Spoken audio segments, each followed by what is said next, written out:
Hey guys, today is 28 दिसंबर। आज के newspaper में कौन कौन सी न्यूज पढ़ने वाली है उसको डिस्कशन करेंगे। जो नए लोग हमारे साथ जुड़े हैं, जो नए स्टूडेंट जुड़े हैं, कोई भी किसी भी कैटेगरी का बंदा जुड़ा है, तो मैं बताना चाहता हूँ हमारे यूट्यूब चैनल पे और हमारे टेलीग्राम चैनल पे, दोनों पे हम डिस्कशन करते हैं किन चीजों की। जो यूपीएससी रिलेटेड कंटेंट है, जो एचईएस रिलेटेड कंटेंट है, या फिर जो भी सिविल सर्विसेज रिलेटेड कंटेंट है। तो आज की जो पहली न्यूज है डिस्कस करते हैं, ये कोवैक्सीन को लेकर है। देखिए, पहले तो 15 टू 17 एज ग्रुप की बात की गई है यहाँ पे कि कोवैक्सीन उनको लगनी स्टार्ट हो जाएगी। ठीक है जी। तो जो जो इस ग्रुप के अंदर आते हैं उनको जल्दी से जल्दी अपनी जो वैक्सीनेशन है वो करवा लेनी चाहिए। ये एक न्यूज है। सेकंड जो न्यूज है, लेकिन पेपर पॉइंट ऑफ व्यू से इसमें खास कुछ देखने वाला अभी तक तो फिलहाल नहीं है। सेकंड न्यूज है, सेकंड में क्या है कि missionaries of charity denied FCRA note. अब हमें बेसिकली ये पता होना चाहिए कि एफसीआरए है क्या। देखिए, एफसीआरए एक एक्ट है, फॉरेन कंट्रीब्यूशन रेगुलेशन एक्ट 2010। ये जो एफसीआरए है, हम इसको इम्प्लीमेंट कौन करता है? मिनिस्ट्री ऑफ होम अफेयर्स करती है। हमने यहाँ पे लिखा भी हुआ है, आप बेसिकली देख सकते हैं।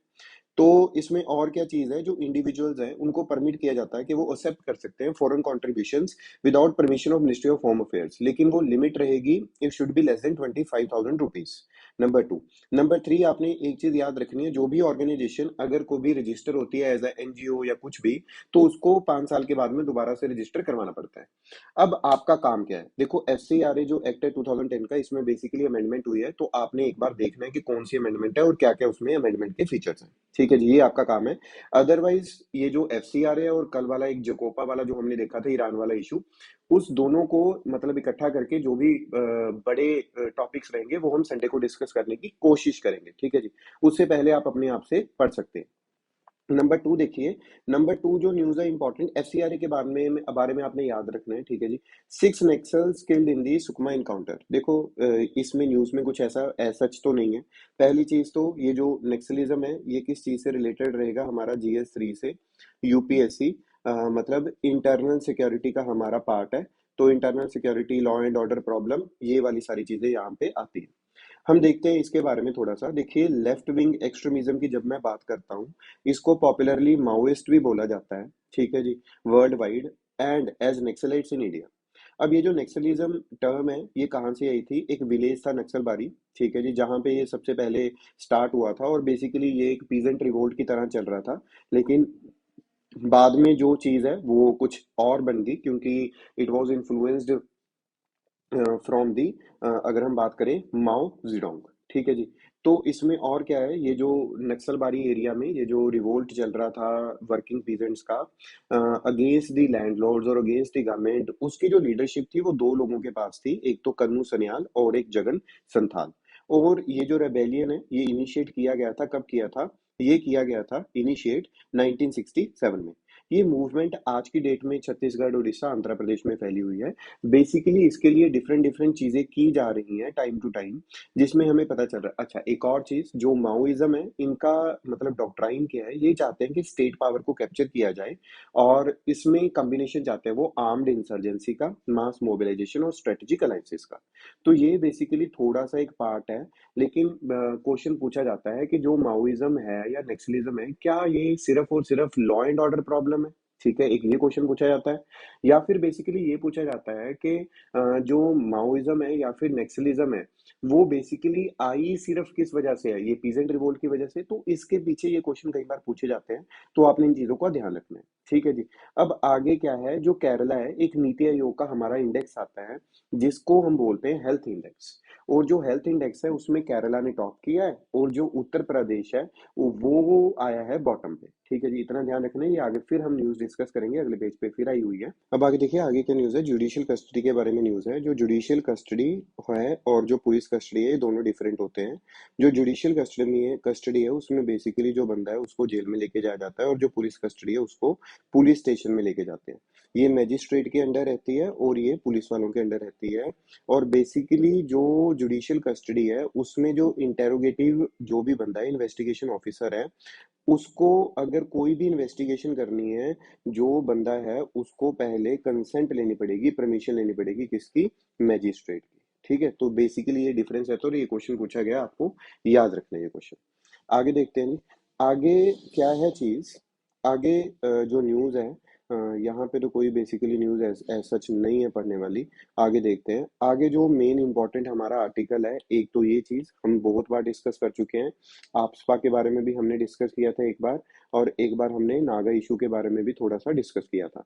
तो जो आपस्पा है या फिर जो नागा इशू है, उसमें हमने क्या देखा था उस टाइम पे कि जी बेसिकली जो चीज़ है आपस्पा, जब हम बात करते हैं आपस्पा के बारे में कि उसको हटा देना चाहिए या नहीं हटाना चाहिए, उसके बारे में न्यूज़ थी। तो अभी क्या बना है, एक पैनल बना है, और उस पैनल में क्या है कि वही वो बोल रहे हैं कि विथड्रॉ करो आसपा को फ्रॉम द नागालैंड, और मतलब उसके लिए कमेटी बना दी गई है। तो एक वेलकम मूव है, उसके बारे में लिखा हुआ है, तो पढ़ने की इतनी कुछ खास जरूरत नहीं है। जो पढ़ने वाला है, अब देखते हैं। Cold truth about the India's income inequality. ठीक है, इनकम इनइक्वालिटी की जब भी हम बात करते हैं, ये बेसिकली हमारे GS1 का भी पार्ट आ जाता है, सोसाइटी का, और ये हमारे GS3 का भी पार्ट आ जाता है, which is of the economy. अब कोल्ड ट्रुथ क्या है इंडिया की इनकम इनक्वालिटी को लेकर अगर हम बात करते हैं, यहाँ पे देखिए ये वाला बहुत ही इंपॉर्टेंट चीज है कि India is now among the most unequal countries in the world. पहली चीज तो ये, जहां पे हमने देखा कि जो गैप है टॉप 1% और बॉटम 50% में, वो वाइड होता जाता है।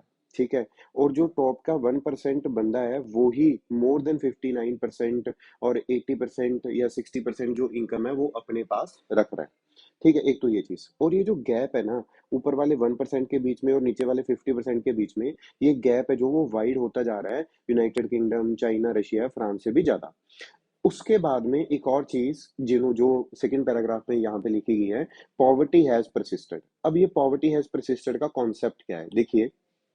पॉवर्टी हैज परसिस्टेड का ये कॉन्सेप्ट है कि अगर हम बात करें, जब हमारे पास एक सोशलिस्ट इंस्पायर्ड 5 ईयर प्लान थे, हमने उसमें देखा कि भाई कंट्रीब्यूटेड, हमने देखा था कि जो अब हमारी इंडिपेंडेंस से पहले जो टॉप के 10% थे, उनके पास जो इनकम थी वो होती थी 50%। ठीक है जी, जो टॉप के 10% थे उनके पास इनकम होती थी 50%।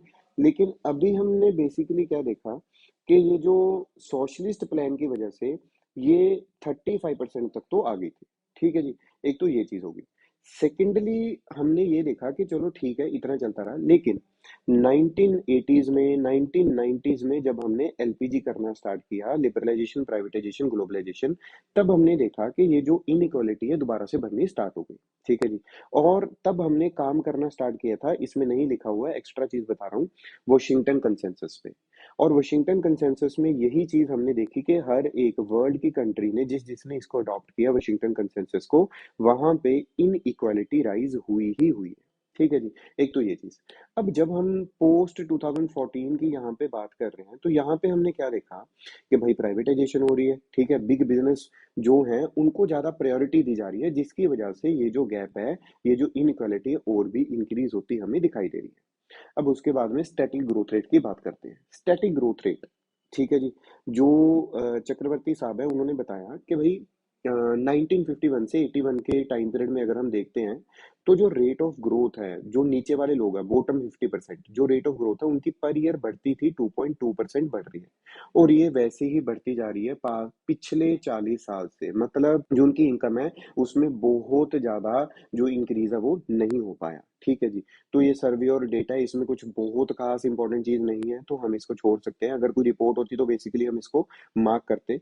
अब आगे आता है जी, one size nation is flawed. ये तो बेसिकली मैं हर एक बार बोलता हूँ कि हमारे पास यहाँ पे क्या है, डाइवर्सिटी बहुत ज्यादा है हमारी कंट्री में, कल्चर बहुत ज्यादा है, तो इसकी हमें रिस्पेक्ट करनी चाहिए, इसकी रिस्पेक्ट करनी बनती है। जब हम एक ही बंदे की, एक ही ऑर्गेनाइजेशन की, एक ही रिलीजन की रिस्पेक्ट करेंगे, तो जो बाकी वाले हैं वो नीचे जाते हमें दिखाई देंगे।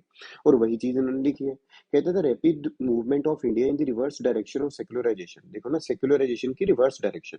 तो union government now stated policy to prioritise member of one religion. तो उसका, उसके कॉन्सिक्वेंसेस क्या हो रहे हैं, इनइक्वालिटी है जो इनकम इनइक्वालिटी, वो हमें दिखाई दे रही है। ठीक है, अब BR अम्बेडकर साहब ने क्या बोला था कि भाई जब तक आप सोशल इनइक्वालिटी के साथ में, सोशल इनइक्वालिटी आपको पता ही है जी, इनकम मतलब इकोनॉमिक इनइक्वालिटी खत्म नहीं करते, तब तक कोई फायदा नहीं है। ठीक है, ये जो थॉट है ये मार्क्सियन थॉट है। मैं आपको बता दूं, जो हमारे डॉक्टर BR अम्बेडकर ने ये वाली चीज बोली है, ये मार्क्सियन थॉट है।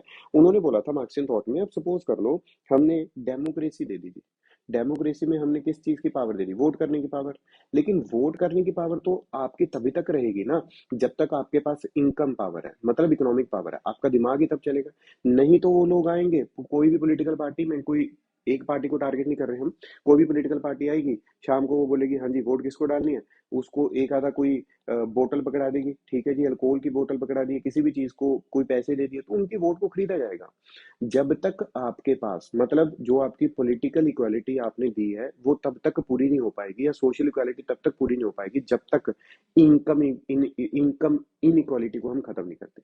तो बेसिकली ये एडिटोरियल इस वजह से हमने डिस्कस किया है। दूसरा जो एडिटोरियल है आधार वोटर कार्ड वाला, ये हम पहले भी कॉन्सेप्ट डिस्कस कर चुके हैं, ठीक है, एक अपनी वीडियो में आप देख सकते हो पीछे जाके। अब अगर नहीं आपने वो वीडियो देखी या नहीं मिल रही तो आप इसको पढ़ लेना एक बार। Otherwise we will be discussing this in the Sunday editorial discussion, ठीक है। अब आगे देखते हैं। आगे जो मेन इंपॉर्टेंट पढ़ने वाली चीज है, इस पेज पे भी कुछ खास नहीं है, नीति आयोग का वही इंडेक्स जो हमने पीछे पढ़ा था कि नीति आयोग एक इंडेक्स निकालती है, हेल्थ जो इंडेक्स है। इसमें आपको क्या याद रखना है जी? पहली चीज तो केरला पहले नंबर पे है, जो यूपी है वो 19th नंबर पे है जी। और आपने क्या देखना है, जो तेलंगाना है उसकी पोजीशन पहले 4th पे थी, अब 3 पे आई है। गुजरात की 7th पे थी, 6th पे आई है। पंजाब की 9th पे थी, 8th पे आई है। द मोस्ट सिग्निफिकेंट प्रोग्रेस हुई है असम में, जिसने रैंकिंग इंप्रूव किया बाय 3 पोजीशन। 15 नंबर पे थे लेकिन वो अब कहाँ पे आ गए हैं? 12 नंबर पे। लेकिन यूपी है जो वो लीस्ट में आ रहा है, इस चीज को आपने याद रखना है। क्लियर बात? तो ये इंडेक्स कौन करता है? नीति आयोग करता है, ये आपने याद रख लेना है। अब आगे देखते हैं। आगे अगर हम बात करते हैं जो कौन सी न्यूज़ पढ़ने वाली है, तो इसमें तो कुछ खास नहीं है। यहाँ पे देखिएगा, सोमालिया पीएम अक्यूजेस प्रेसिडेंट ऑफ कूबिड, ठीक है। तो सोमालिया का आपको लोकेशन पता होनी चाहिए। अब हमें ये नहीं पता होना चाहिए कि वहाँ पे प्रेसिडेंट कौन है भाई।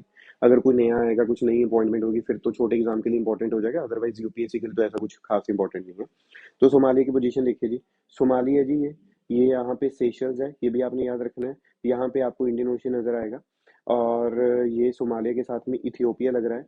और अगर आप देखोगे यहाँ पे कीनिया हो गया और जिबूती, ठीक है। तो ये आपने बेसिकली याद रखना है कौन कौन सी जो कंट्री है उसकी बाउंड्री यहाँ पे लगती है। ये जो फाइल है हम आपके साथ टेलीग्राम के चैनल पे भी शेयर करेंगे, तो वहां पे भी आपको ये फोटो लगी मिलेगी।